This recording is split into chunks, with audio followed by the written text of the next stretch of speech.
안녕하세요. 요즘 뉴스나 신문을 보면 왜들 그렇게 사람들이 약자를 괴롭히는지 모르겠어요. 직장 상사가 부하를 괴롭히고 친구가 친구를 때리고 부모 자식 간에 폭력이 난무하고 말이지요.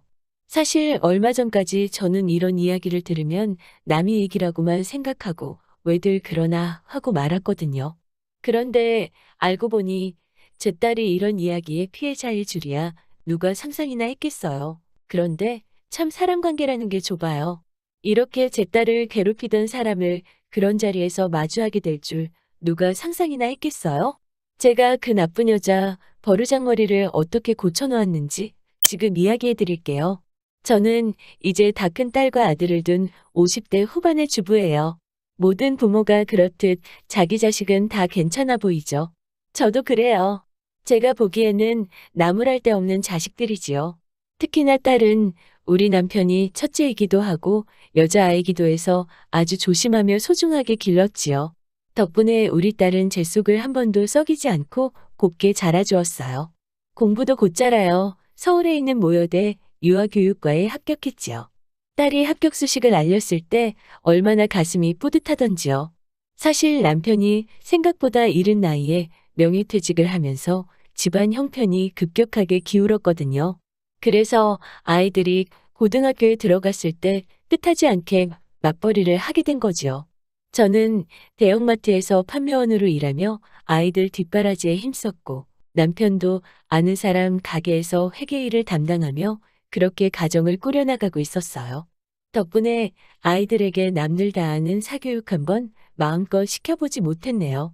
그런데도 첫째인 딸아이가 턱하니 좋은 학교에 합격을 해오니 제 마음이 어땠을지 상상이 가시겠지요? 그런 딸아이는 졸업 후 바로 대형 유치원의 선생님으로 취직을 했어요. 제 딸이지만 워낙에 똑부러지고 성실한 성격인데다가 아이들을 워낙 좋아해서 학부모들에게도 동료 선생님들에게도 인기가 좋았지요. 아이들이 엉성한 솜씨로 만들어준 카드를 한 장도 버리지 않고 보관할 만큼 아이들에게 애정이 있던 아이예요. 그런데 본인이 워낙 그 일을 좋아하다 보니 더 잘하고 싶은 욕심이 있었나 봐요. 어느 날 갑자기 유학을 가겠다고 하더라고요.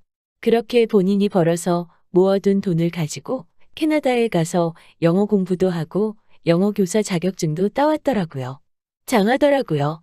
저는 이제 정말 우리 딸은 탄탄대로를 걷겠구나 믿어 의심치 않았지요. 딸애는 제 믿음처럼 돌아오자마자 집 근처에 위치한 대형 유치원에서 근무를 시작했지요. 집에서도 가깝고 유명한 곳이라서 정말 잘 됐다고 기뻐했지요. 그런데 이곳이 제 딸을 이렇게 망쳐놓을 줄이야. 유치원 원장이라는 여자가 아주 무서운 사람이더라고요. 그 유치원에 출퇴근을 하면서 하루가 다르게 딸아이의 표정이 어두워지더라고요. 몇 번이고 이유를 물어봤지만 그때마다 초점 없는 눈으로 아니야, 아무것도 아니니까 엄마 걱정하지 마 라고만 할 뿐이었죠. 동생인 아들도 누나가 이상하다며 걱정했지만 딸아이는 가족 누구에게도 한동안 무슨 일인지 털어놓지 않더라고요. 마지들이 원래 책임감도 있고 부모 걱정 안 시키려고 하잖아요. 딸애도 그런 마음이었던 것 같아요. 하루는 딸애가 퇴근하자마자 방으로 들어가더니 방문을 걸어 잠그고 나오지를 않더라고요. 답답한 제가 결국 마스터키로 방을 따고 들어가자 딸아이가 방구석에 등을 보이고 앉아서 울고만 있는 거예요. 제가 도대체 무슨 일이냐 묻자 원장이 자기를 어떻게 괴롭히는지 털어놓더라고요. 딸이 한참 아이들을 돌보고 있으면 원장이란 사람이 원장실로 오라고 딸을 호출을 한대요.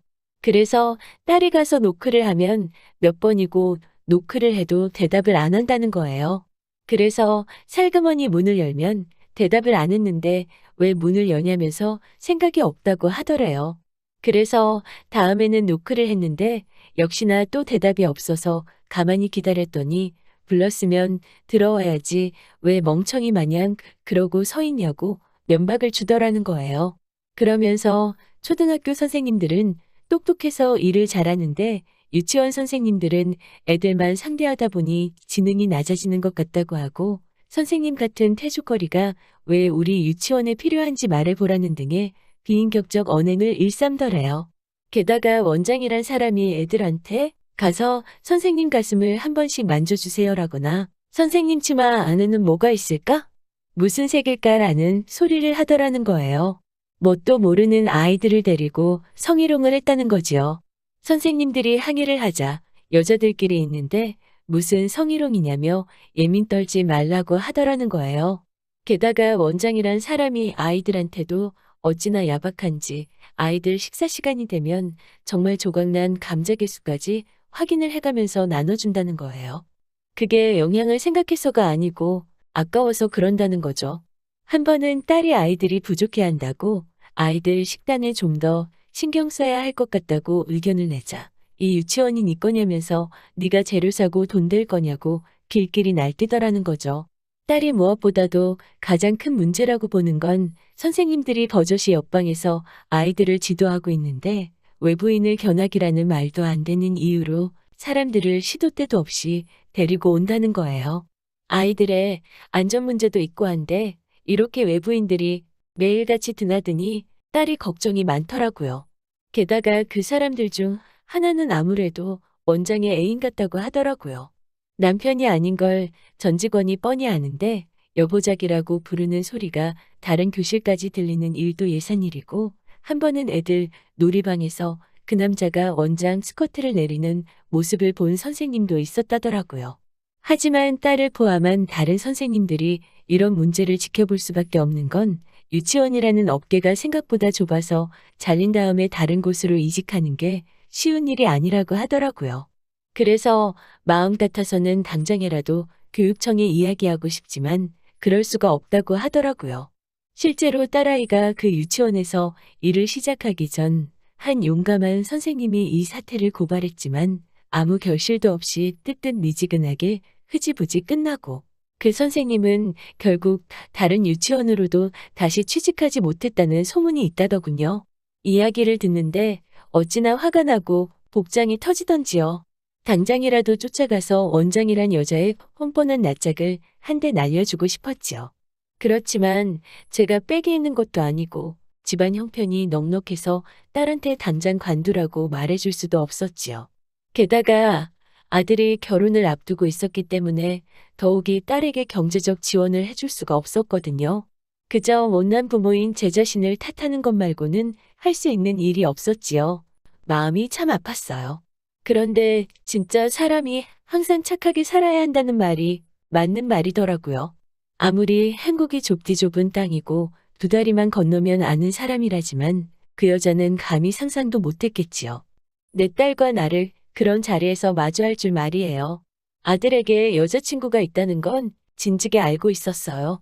아들 말로는 통통 튀는 매력을 가진 아가씨라고 하더라고요. 부모님은 어떤 분들이냐 묻자 어머니는 교육자이신데 성격이 조용하시고 느긋하시며 아버지는 지역 내 유지인데 평판이 아주 좋은 분이라고 하더라고요. 조건만 들었을 때는 솔직히 우리가 오히려 기우는 쪽이라 내심 걱정이 되었지요. 좋은 대학교 졸업해서 좋은 회사에 다니고 있는 제 아들이 제 눈에는 그 어떤 연예인보다도 멋있어 보였지만 다른 사람들은 또 다르게 볼 수도 있으니깐요. 그래서 제가 그쪽에서는 너 보고 뭐래? 마음에 들어 하시디? 라고 묻자 아니나 다를까 아들이 말하기를 사실 처음에는 그 집에서 자기를 별로 좋아하지 않았다고 하더라고요. 그런데 여자친구가 우리 아들이 없으면 못 산다고 죽는 신용까지 하는 판이 되니까 어쩔 수 없이 허락한 교제였다고 하더라고요. 아들이 그런 대접을 받았다고 하니 기분이 영 좋지만은 않았어요. 그런데 일주일 전쯤 아들이 심각한 표정으로 저와 남편에게 할 말이 있다며 부디 화내지 말고 들어달라고 하더라고요. 자라면서 한 번도 그런 식으로 이야기를 한 적이 없던 아들이라서 도대체 무슨 일로 일어나 걱정이 앞섰지만 한번 말해보라고 하였지요. 그러자 하는 말이 여자친구가 임신을 했다고 하더라고요. 아니 세상에 아무리 요즘 혼전 임신이 혼술하지만 그건 남들 얘기니까 웃어 넘겼죠. 믿는 도끼에 발등 찍히는 기분이 이런 기분일까 싶더라고요. 바른 생활만 하는 듬직한 아들이라고 믿었는데 임신이라니 이걸 어째야 하나 싶더라고요. 고지식한 남편은 사실 며칠 동안 아들을 쳐다도 안 보더라고요.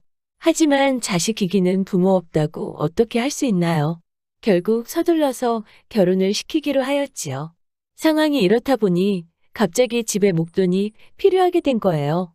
그러다 보니 딸애가 그렇게 고생을 하는데도 제가 차마 관두라 소리를 못 해줬지요. 그건 지금도 딸애에게 정말 미안한 마음뿐이에요. 상견례 당일날 장소는 청담동에 있는 한정식 집이었지요. 남편과 저 모두 깔끔하게 차려입고 딸아이도 곱게 단장시켜서 데리고 나갔지요. 딸아이는 나까지 가야 되냐고 물었지만 형제가 많은 것도 아닌데 온 가족이 다 같이 보는 편이 좋을 것 같더라고요. 도착하니 아들의 여자친구랑 부모는 벌써 와 있더라고요. 그런데 저와 남편이 들어가고 뒤따라 들어오던 딸이 갑자기 문 앞에서 얼음처럼 굳어버리더라고요. 저는 왜 그래? 얼른 들어오지 않고라고 하자 딸이 오들오들 떨면서 들어오더라고요. 그래서 제가 무슨 일이냐고 하자 딸이 제 귀에다 대고서 뭐라고 말을 하더라고요. 그 말을 듣고는 저는 정말이지 하마터면 앞에 있는 테이블을 뒤집어 엎을 뻔했네요. 엄마, 엄마, 우리 유치원 원장 선생님이야. 저는 순간 귀를 의심했어요. 아니, 저렇게 곱게 차려입은 여편네가 그 여자였다니. 제가 그 여자를 매섭게 노려보자 그 여자도 제 눈을 슬그머니 피하더라고요. 저는 더 이상 얘기할 게 없네요. 가보겠습니다. 라고 냉정하게 말하고 딸의 손을 잡고 자리에서 일어났지요. 그러자 영문을 알리 없는 남편과 아들이 토끼마냥 놀란 눈을 하고는 왜 그러냐며 저를 앉히려고 하더라고요. 저는 그들에게 정신 차려요. 당신 딸, 네 누나를 초죽음으로 몰고 가는 그 원장이란 여자가 저 여자야.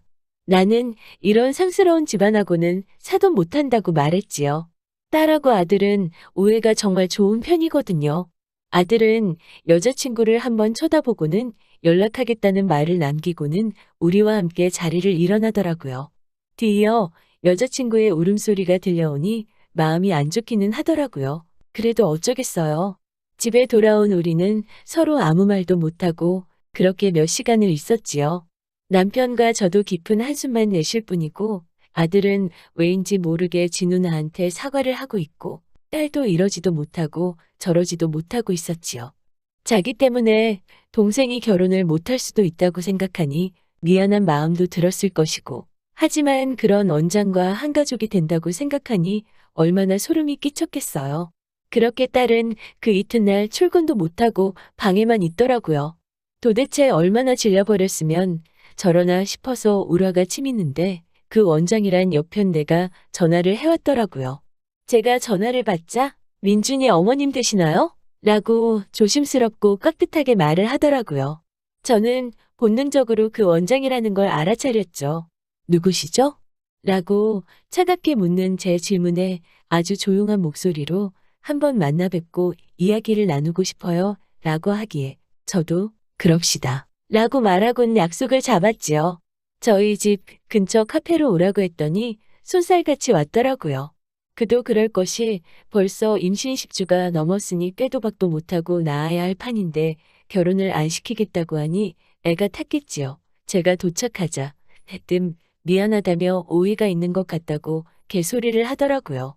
저는 오해는 무슨 오해요? 우리 딸한테 태주거리 같다고 한 게 오해인가요? 지능이 낮다고 한 게 오해인가요? 우리 딸 치마 속에 뭐가 있나? 무슨 색을 입었나는 왜 궁금하셨어요? 라고 쏘아붙였죠.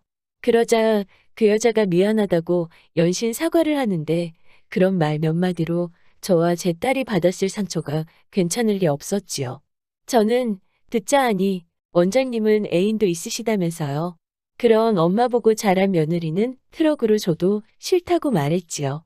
그러자 입술만 잘근잘근 씹으며 말을 못하더라고요.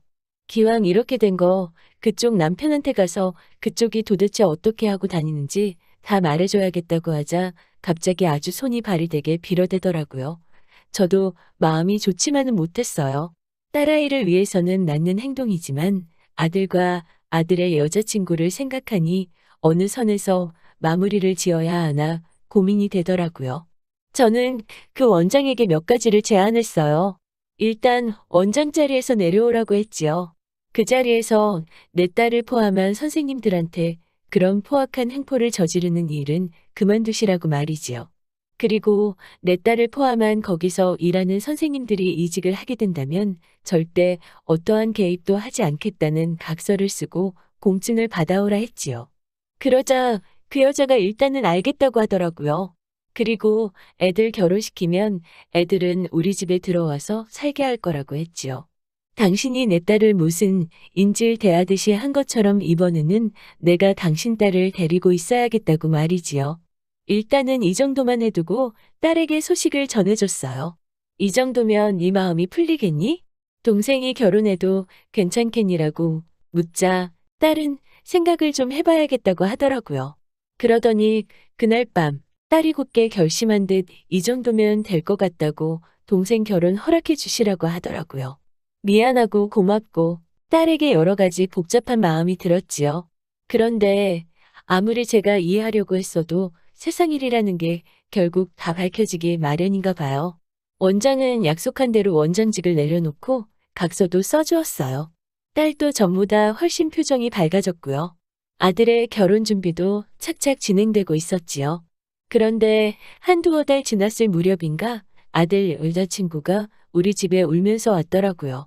얘기를 들어보니 원장의 내연남이 원장의 남편을 찾아가 두 사람의 관계를 빌미로 돈을 요구했다고 해요. 지역 유지 평판에 흠을 내기 싫으면 돈을 내놓으라는 것이었죠. 그런데 남편이란 사람이 돈을 주기는커녕 그런 마누라는 필요 없다며 돈은 못 주겠고 대신에 그 여자를 가져가라고 하고 나선 이혼을 했다더라고요. 며느리 될 새애기에게는 미안한 마음이었지만 한편으로는 고소한 마음이 들더라니까요. 제가 이번 일을 겪으면서 다시 한번 세상의 진리나 마찬가지인 결국 다 자기가 한 대로 돌아온다는 걸 다시 배웠네요. 얼마 전에 며느리가 아들을 낳았는데 우리 아들 어렸을 때하고 똑같이 생겼어요. 며느리 말로는 원장은 결국 그 내연남하고 도망갔다고 하더라고요. 며느리도 이제는 체념한 눈치였어요. 보고 있으면 짠해요. 딸에게는 어찌됐건 엄마는 필요한데 말이지요. 날씨가 많이 따뜻해졌네요. 다들 행복한 봄날 되시고요. 서로서로를 귀하게 여기는 하루 되시길 바래요. 들어주셔서 감사하고요. 긴 이야기 들어주셔서 감사합니다. 오늘의 사연은 여기까지입니다. 구독과 좋아요, 알람 설정해주시면 앞으로 더 좋은 사연으로 찾아오겠습니다. 감사합니다.